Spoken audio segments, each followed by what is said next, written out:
Now it is my pleasure to introduce today's speaker. Tom Byers is a professor at Stanford, where he focuses on entrepreneurship in technology. And in fact, he's the founder and faculty director of the Stanford Technology Ventures program.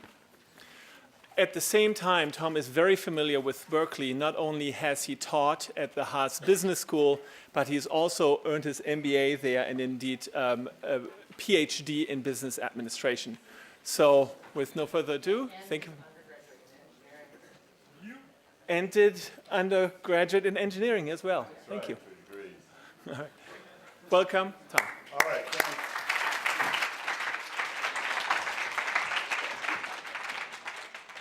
You mean I could have canceled?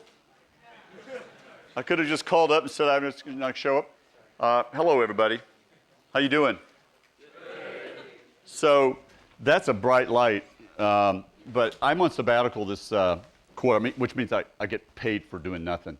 So I went to see Chris Rock at the coolest place on the United States, the Apollo Theater. So I wanted to imitate Chris Rock, but I can't do that because it's going to do this back and forth, but it's not going to work. Plus, it wouldn't work anyway. So you've been spared that. So let me find my little clicker that we were so prepared. I don't remember where it left. Left it.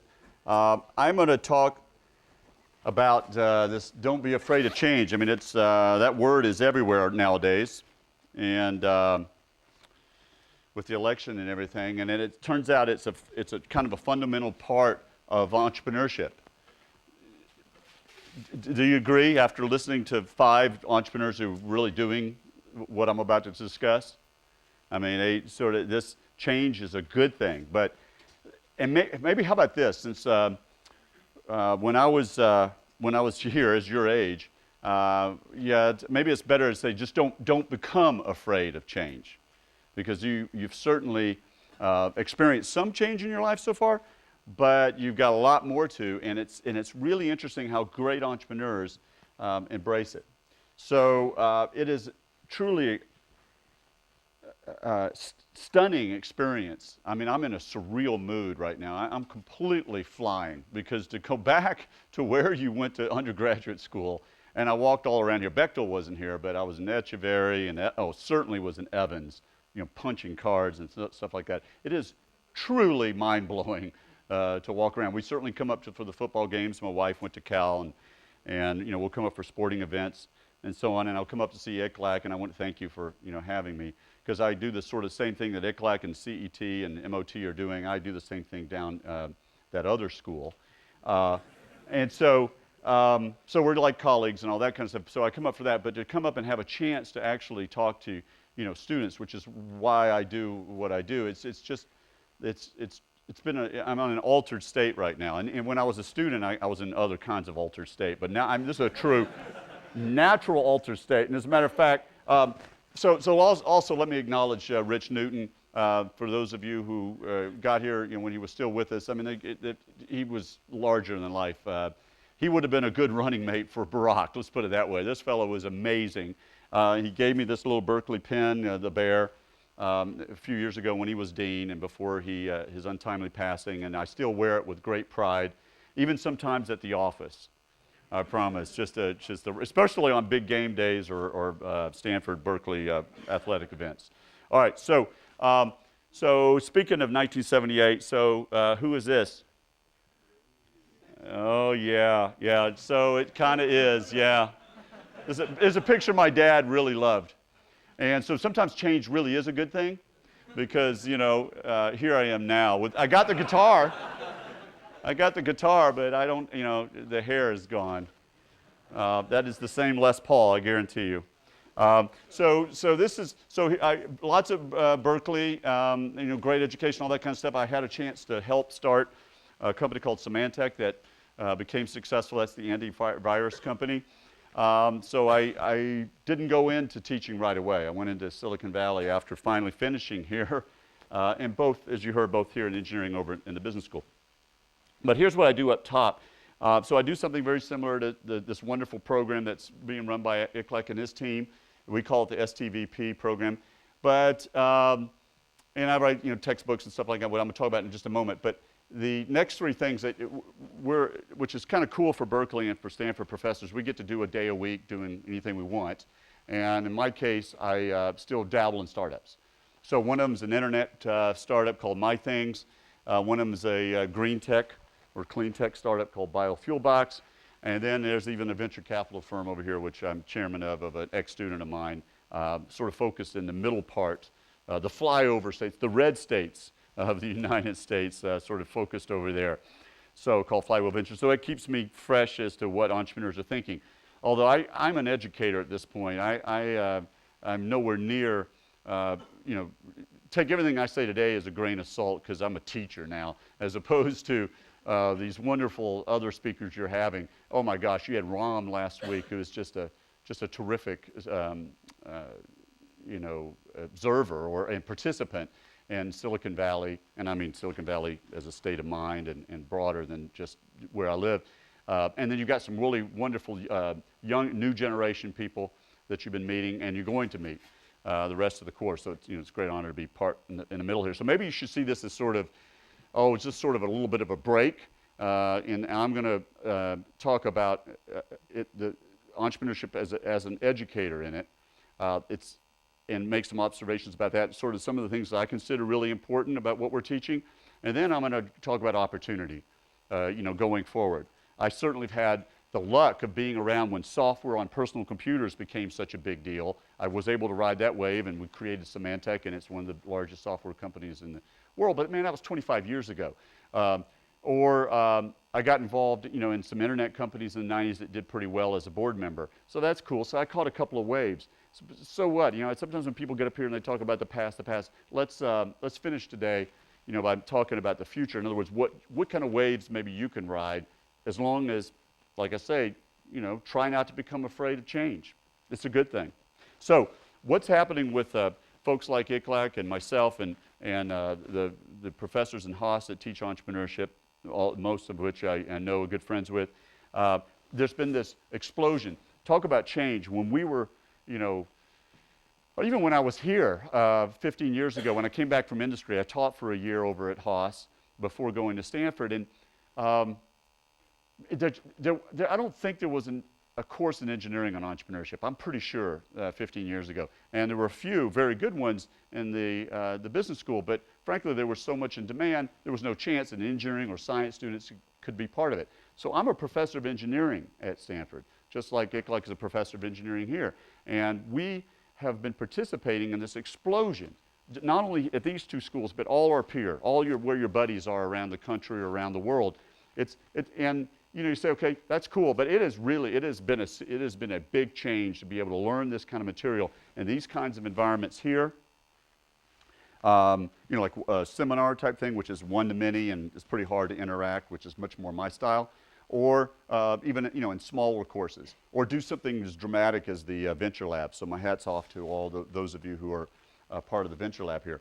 So we all got to know each other. Those of us who were doing this, especially those who are focused on making sure that everybody on university campuses, no matter what your major is, you have access to this kind of education. So we get together. I started these conferences 10 years ago, and as a matter of fact, we've got one going on next week.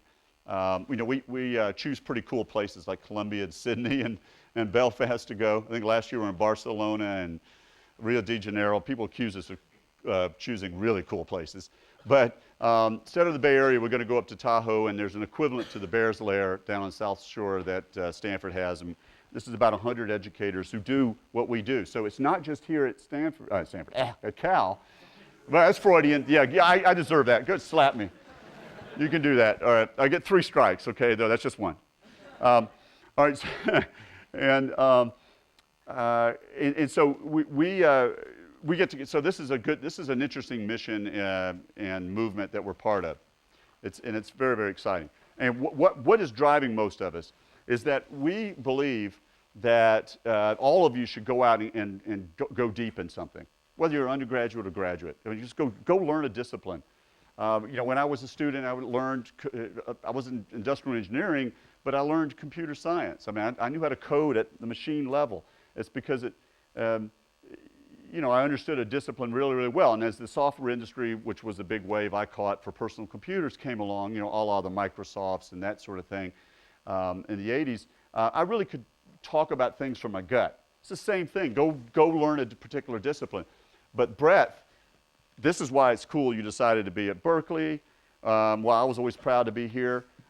Say, I grew up in Atlanta, Georgia, and I could have gone to Georgia Tech, for example, and I did as a senior in high school, but I always felt a little limited that it was going to be all about depth as opposed to, you know, great general education.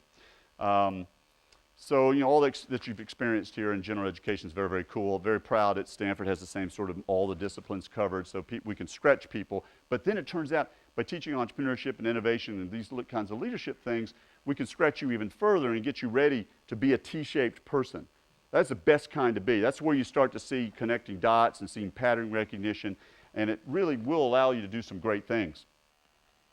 So specifically, the skills I'm talking about when we say stretching are these. These are my favorites. Like the ones in red have to do with a mindset. You know, I picked one today, the whole thing about don't be afraid of change. I could have gone off on any of those up above. These in the middle, the green ones, have to do with you know, interpersonal skills, you know, being on a team, being a productive teammate. Just think about that. Think about when you're in a project for a class, and for those of you who are involved in sports or anything, this is where the sports analogies usually kick in, is the difference between just a group and a true team. You know, because teams just, you know, make 1 + 1 + 1 = 5. I mean, they're so additive and accretive that it's just a no-brainer to learn how to be a really, and you can learn how to be a really good teammate. I mean, folks doing sports and especially team sports get this already, but it turns out it's the same thing when it comes to entrepreneurship. And then I know we have a mix, right? We have some folks from Haas, and yes, you get the basics of business because that's you're in the School of Business or College of Business, but it turns out that it's not a bad idea even as an engineering student to learn the basics of business, whether you're ever going to go get a business degree or not. And if you step back for a minute, you think about this, you go, well, you know, institutions, some of the other institutions in modern society have had haphazard results. Certainly business has as well. But, you know, governments are not the most efficient ways to get some things done. And certainly religious institutions have their own sort of agenda. So business does create lots of positive change. It sometimes doesn't make all the headlines, but there's an opportunity here to really understand it and understand the language. So altogether, we can use entrepreneurship to do that. Because when I was here, and even as little as 15 years ago, when I came back to do a little teaching, but certainly here a long, long time ago, people thought entrepreneurship was just a business plan. You know, you just wrote it, and it was a good way to maybe get somebody's money and maybe get some money for yourself quickly. I mean, go out and make money. And that's just not the case. It's much more than that. And in order to make today really interesting, I've developed a site of a bunch of video clips and that are tagged and searchable and audio podcasts and so on. So I'm going to play a couple of them along the way because why believe me? Let's listen from a fellow that helped Steve Jobs really accelerate Apple in the 80s with the Macintosh and went on to be an author and venture capital investor. His name is Guy Kawasaki. So here he is talking about entrepreneurship, the true meaning. Whoops.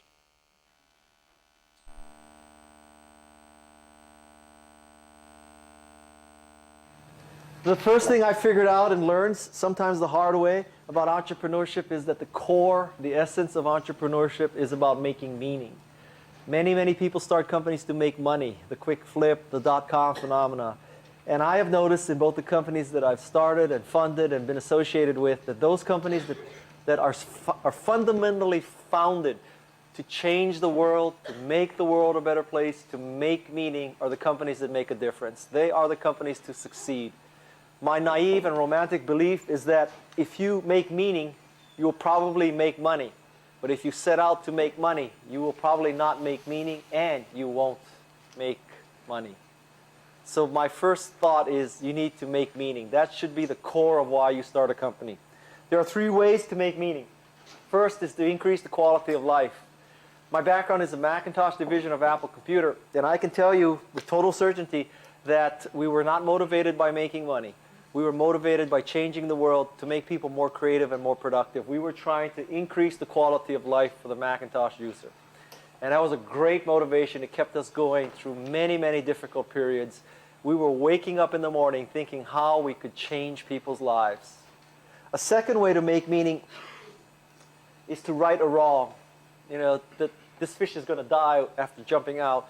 But to right a wrong means that you find something that's wrong in the world, or you notice something that's wrong, or you want to fix that.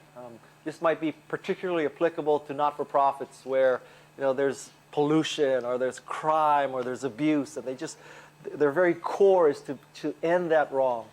And the third way to make meaning is to prevent the end of something good. That you see something beautiful, something wonderful, and you just can't stand the fact that it's been eroded, it's being changed, it's being ruined. So I ask you, as you start your companies, your not-for-profits, your churches, your schools, whatever you're starting, please have one of those three motivations, one or more of those motivations. If you don't have any of those motivations, I suggest that you rethink what you're doing. I think these three things are the key to starting a great organization. That was pretty cool. Not bad for a UCLA grad as well. So we're touching all bases here. I feel like I'm running for president or something. I'm making sure to touch all bases. But why don't you keep that in mind, perhaps, while you're listening to other speakers up here who are actually in the midst of trying to grow a venture right now. How are they making meaning? Or maybe ask them. And which one of those three, perhaps, are they doing? You know, the quality of life or right or wrong? And see it, because that is what's going to sustain people, the team, the people that are doing a company with these people you're meeting.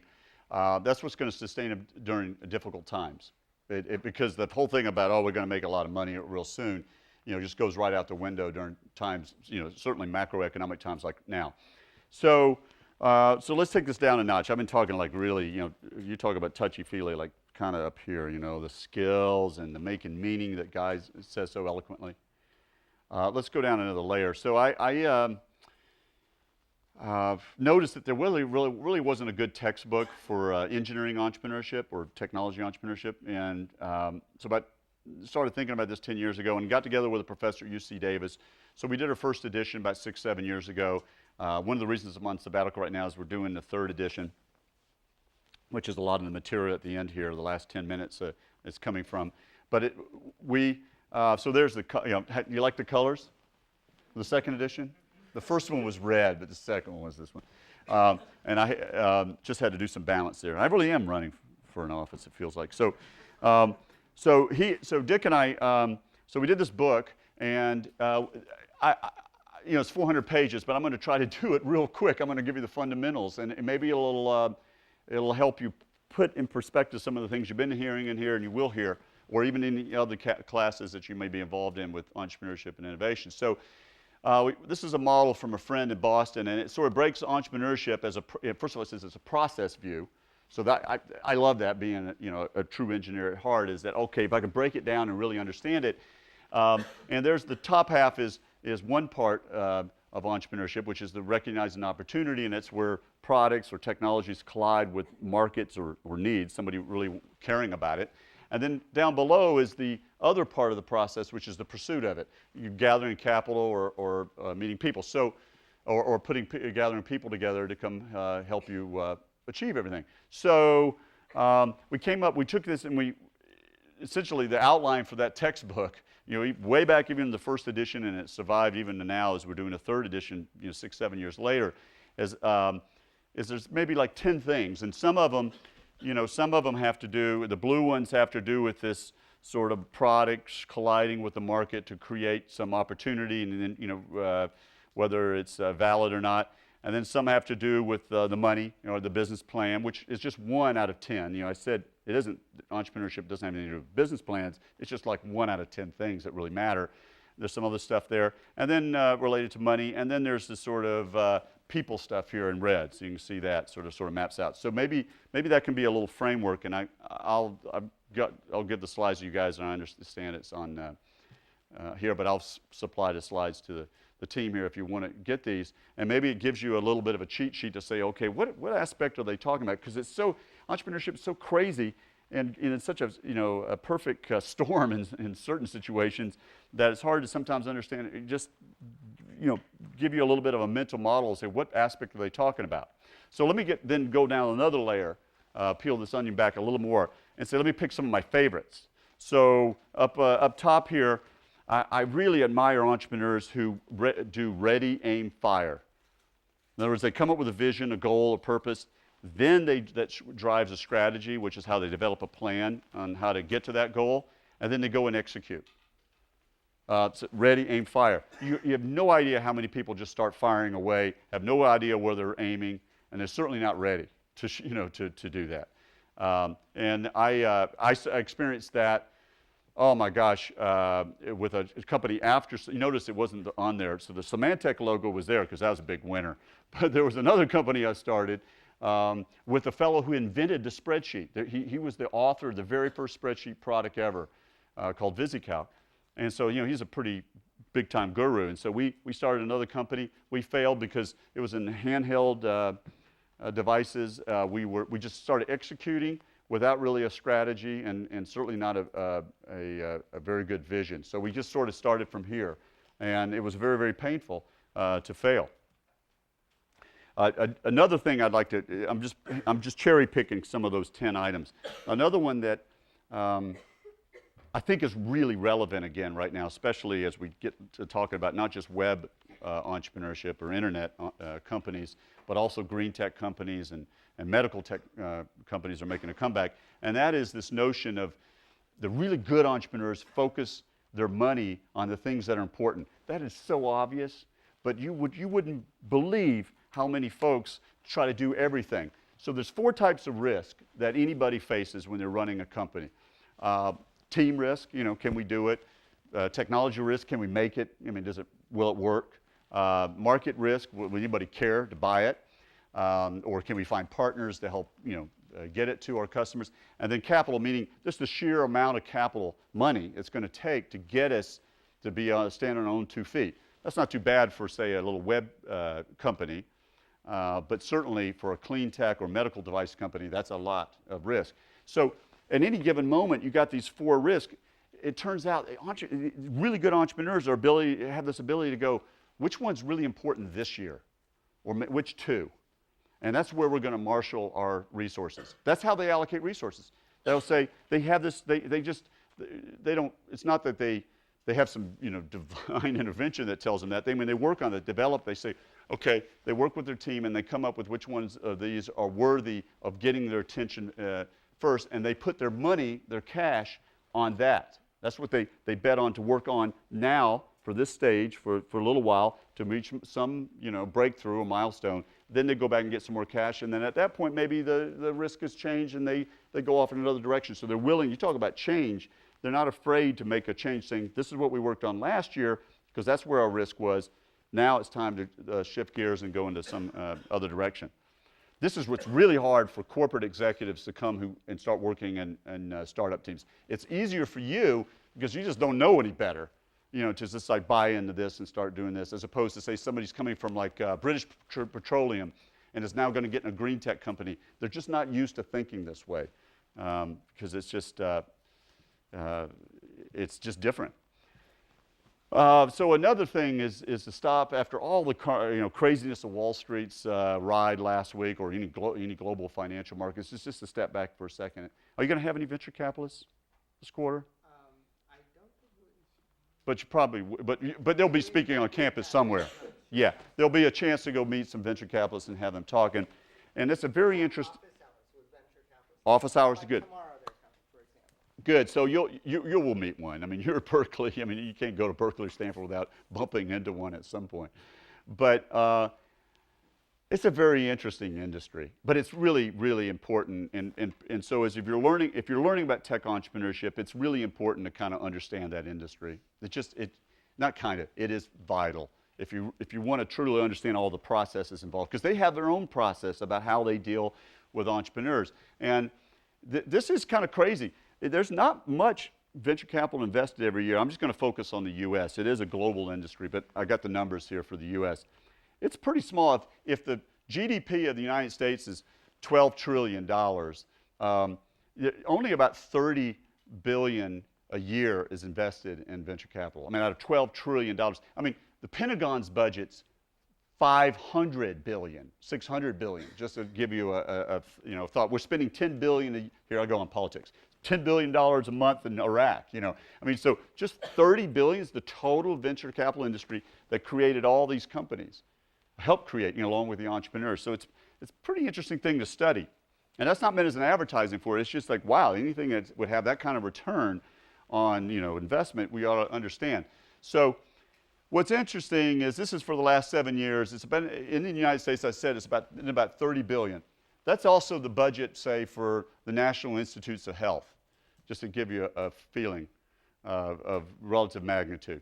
And it's going to be interesting to see what happens in '08. I mean, given all this stuff of the last few weeks and this year with the financial markets, will venture capital, which is a long-term investment, usually takes 10 years to really roll through, as opposed to buying a stock today and selling it tomorrow, what will happen given the conditions right now? But it did recover from the old famous boom of 2000, 2001, the old internet boom, and it kind of came back. And it's much more diversified now, which we'll talk about in a moment, meaning it's not just internet companies. All right, so that my last thing is, have you seen this before, the classic picture of Microsoft? So this is Microsoft, and there's Bill Gates and Paul Allen. I think the Unabomber's in here somewhere. Oh, there he is, yeah. And so that was the team that started Microsoft, and I knew them, that's about the time of with my picture with the guitar, and I got to know them early on, and they were a team. All of us were. We were a team at Symantec, and Bill and Paul and this team, it was a team. Even the Bill Gates is a team. Even Facebook is a team. I mean, Zuckerberg is the face of Facebook, just down the street, from where I live. But it's a team. It always is a team. There has not been a stunning success in technology entrepreneurship that hasn't been a team.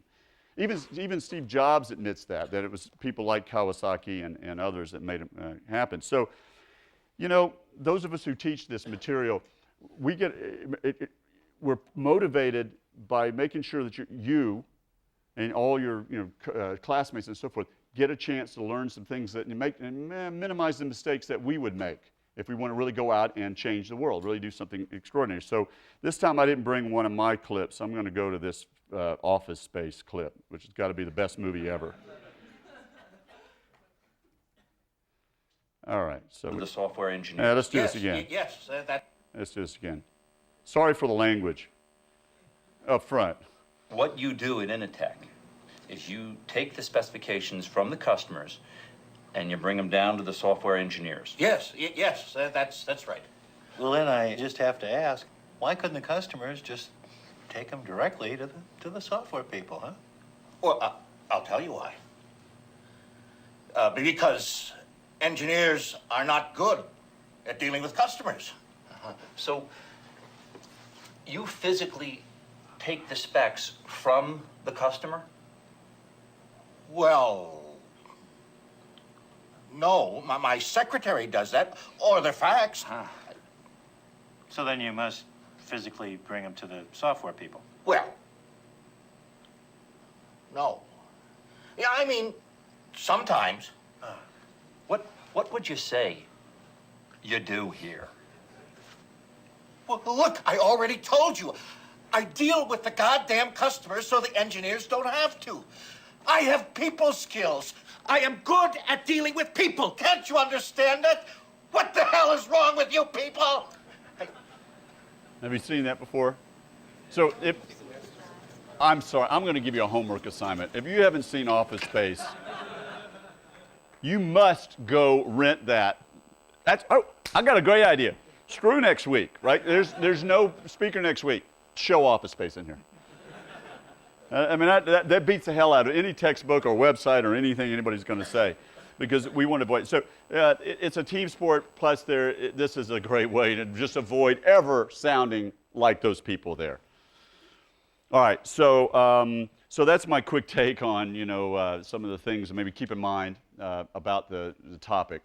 So what lies ahead? And this is about opportunity, because you can't talk about this without talking about one without the other. And so I grabbed this picture off the net as well. It's a nice fall picture. And what lies ahead. So I don't know. When I was putting this together last week, does anybody know David Sedaris? It's a really cool novelist. And his latest book, I mean, don't worry about the skeleton and the cigarette, but look at the bottom. Look at his new book, When You Are Engulfed in Flames. And it certainly has felt like that if you read the newspapers.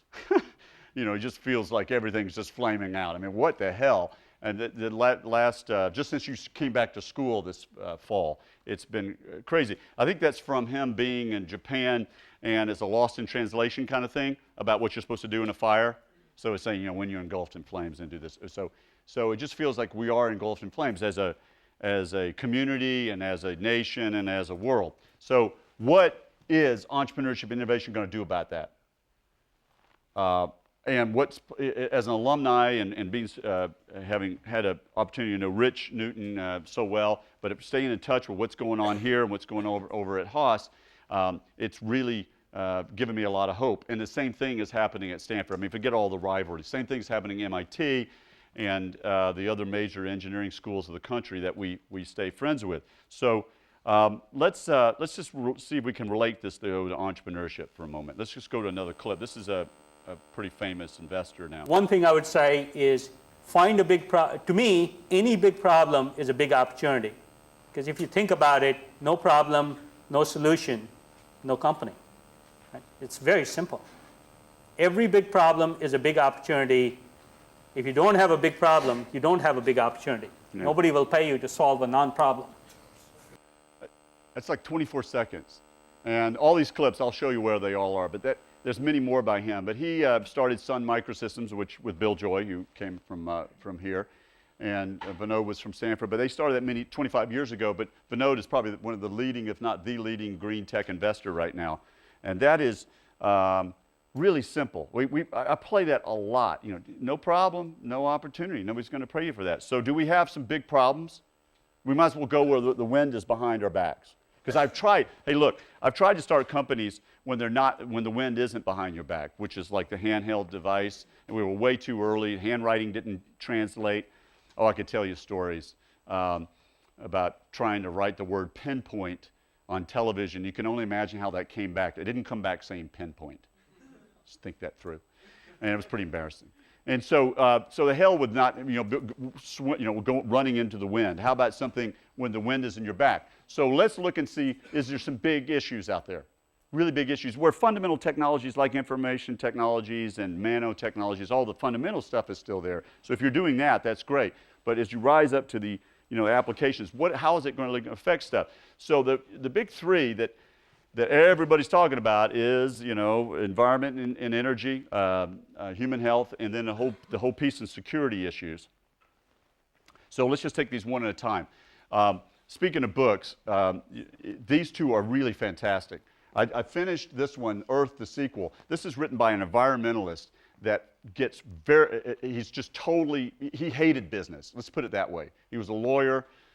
He just absolutely was always at loggerheads with anybody having anything to do with capitalism or business. Now he's written this book saying, oh my God, ethical capitalism is what's going to save this planet. So it's Fred Krupp. He's very, very famous. So Earth, the sequel. And he goes through a whole list of companies that are doing some breakthrough stuff.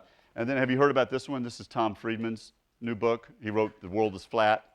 And he's got Hot, Flat, and Crowded. It just came out, and I'm just in the midst of that. And that looks like a really, really good one as well. I enjoy reading it. And it's a similar sort of message, although he was already predisposed to talk about that. So there's some cool books. And they're talking about really interesting companies like Bloom Energy, who's got some Cal folks in it. That's a solid oxide fuel cell company. Or Osra, which is taking mirrors and so on and forth that take solar energy and point it towards pipes to create steam. As a company that I'm involved with, thanks to that venture capital firm down, and these are local, but this is in New Mexico of all places. It's water purification without chemicals, which is pretty cool. And then, this is the one that Berkeley's so proud of right now, just right here in Emeryville, Amyris, which is doing using yeast, to create fuel. It's synthetic biology. It's just truly remarkable. So, people are doing just dramatic things in environment and sustainability and energy because fossil fuels suck. Got that? I mean, they suck, and and for all kinds of reasons. I don't need to tell you the problem, but it is amazing to see entrepreneurs reacting to it. And this has all just come on. I mean, maybe it was the fact that 10 years ago, you know what the price of gasoline was here in the United States? I mean, in the Bay Area, super expensive Bay Area. 10 years ago today, 99 cents. 99 cents. So maybe it was that. I don't care. If it could be the fact that we've woken up and there really is a problem with climate change, but just go outside if you want a testimony to that. My days at Berkeley, the weather was never this good. It was foggy. So it's an amazing day out there. I thought there was a UC Santa Barbara for a moment when I was walking. All right, it's some good things there. But so there's that. So the next thing is that there's another big problem, and that's human health. Of course, all these are related, so they really overlap. But oh wow, and this is an area I don't know anything about. I'm just an observer, but just from listening, we have some students who are doing work-study programs in startups and some of the programs like you have here.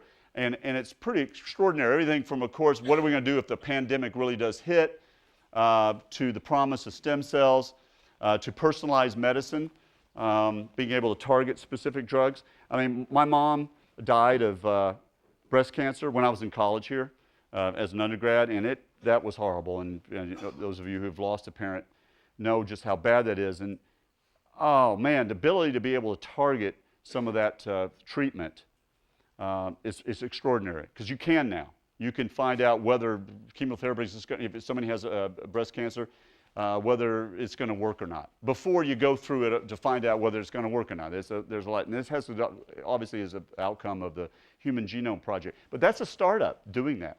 It's called Genomic Health.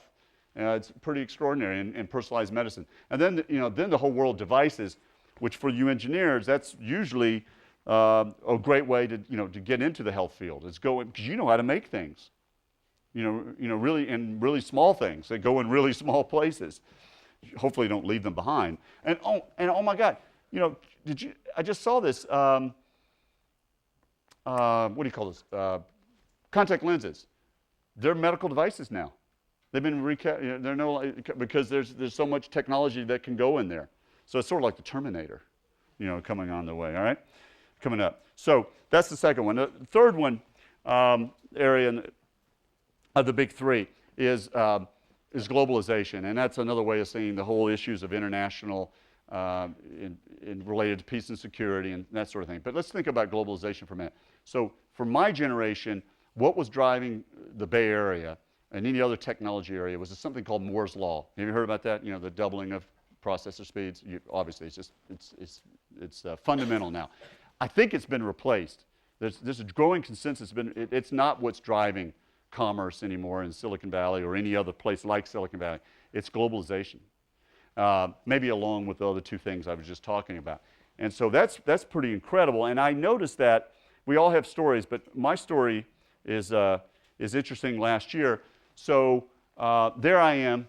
Here I am teaching in Abu Dhabi, which is about 400 miles south of Iraq.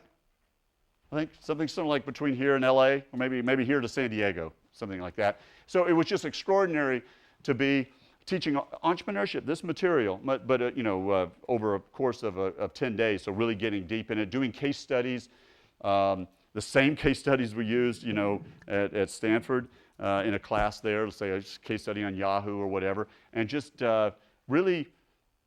The students doing just as good a job as my Stanford students on cracking the case or getting the material. And here we are in complete bliss, while we have this craziness going on just off the Gulf, because where the UAE is. It's right there at the bottom of the Gulf.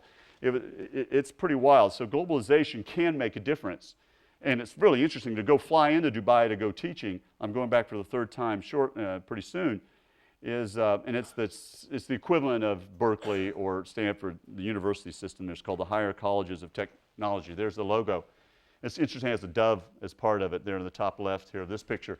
But you fly in, the way you get there from here is you fly over Iraq. So, be sitting in the airplane looking down, going, okay, there's one way and then there's another way of moving forward. So globalization kind of slapped me in the face that day. So here's another change, and it's because I thought today would be just interesting to talk about all the changes seen lately.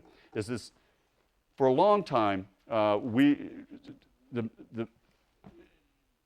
those who wanted to teach entrepreneurship, even in a business school, it was hard to get credibility within just the promotion and the getting tenure and that sort of thing. And you certainly were crazy to try to do that within an engineering school. So all that's changing, and that's exciting. And now what we're beginning to see is even some of the most the pillars of engineering, like the National Academies of Engineering. This is this group in D.C. It's a government group like the National Academy of Sciences and similar groups that really is the official view of what is proper to think about when you're talking about engineering.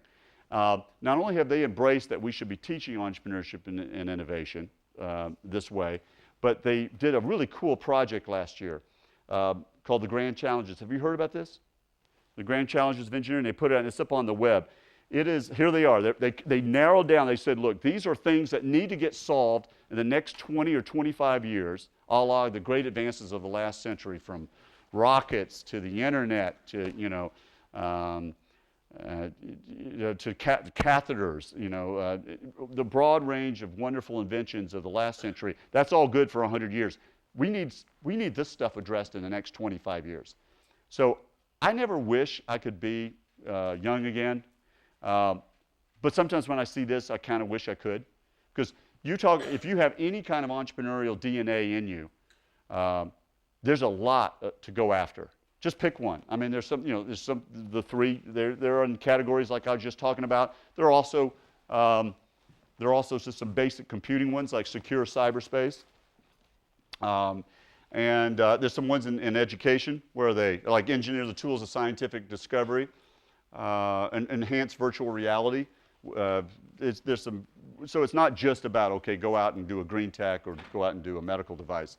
There's a lot more information about these at the National Academy of Engineering site, and these were created by a task force that try to say, look, what is doable? Not just, cold fusion, although there's some opportunity there, but not just perpetual motion. It wasn't just, oh, let's just wish these things get. They really did go the next layer down. So somebody's already done sort of the homework on what the big challenges and opportunities are. They'll get solved when there's discovery of really tremendous breakthroughs, the kind of stuff you're working on maybe in your lab, for those of you, in grad school and labs. And that won't be sufficient, though. It'll take entrepreneurs and their teams making it happen. So from what I hear from chatting with Iklek and the folks up here, that another big change has happened. Earlier in this decade, maybe because of that internet bubble, everybody was doing a website. And they're fine. There's plenty to be Web 2.0, 3.0, so on. There's plenty more to do there. Lots of open space to explore. But what we do see is this huge change. You'd be amazed over the last 5 years that it's now equally, anytime students have a choice to do projects, it's pretty much equally dispersed around, including even social entrepreneurship or nonprofits. So finally, since we're so slow, those of us you writing textbooks, and there's a lot of cool textbooks, just happens I put my first one here, mine up here. No, all of us are getting around to, and that's what I'm working on over the next few months, is to incorporate some of the stuff I was just talking about and make sure that textbook isn't just about how to start an internet technology company, but it's going to be dispersed across medical and green. The principles are similar.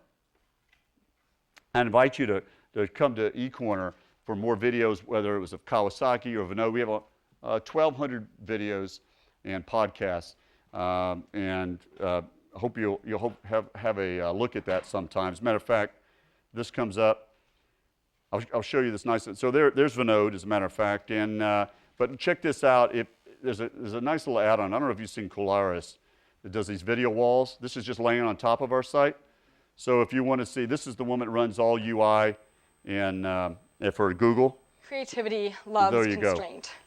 So it's a cool little tool. And You can waste a lot of time on that site, just like YouTube. Let's just put it that way.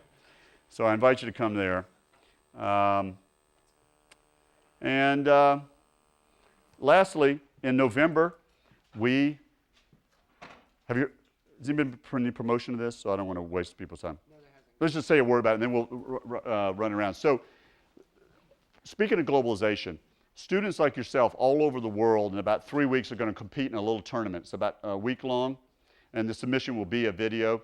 You'll get something, just go to the site and it'll tell you all the rules. It's kind of cool to be competing with students all over the world in an innovation tournament because you feel connected. We're just doing we're like a service provider in my shop to run the tournament, but it's really being sponsored by a common supporter of the Berkeley stuff and us. That's the Kauffman Foundation. So it's being run by them. We're just doing some support for them. And yes, right. So Kauffman sponsors this series, but these countries have already signed up, and it's very easy just to get a little student team, do it for a week. It's a lot of fun. We've done it for the last couple of years, so it's coming up here in November. So I urge you to do that. It's even teams in Abu Dhabi and Dubai that I know are going to do this. So I started this by saying, don't be afraid of change. In fact, I wanted to close with, if you don't like the news, then go make some of your own. This is a quote I used to always like. But why don't we just change it and say, if you don't like the news, then go change something. If you don't like change, then go make some of your own. So we'll do something along those lines to finish up. Thanks for listening to me and giving me this extraordinary opportunity to chat with y'all. No, thank you.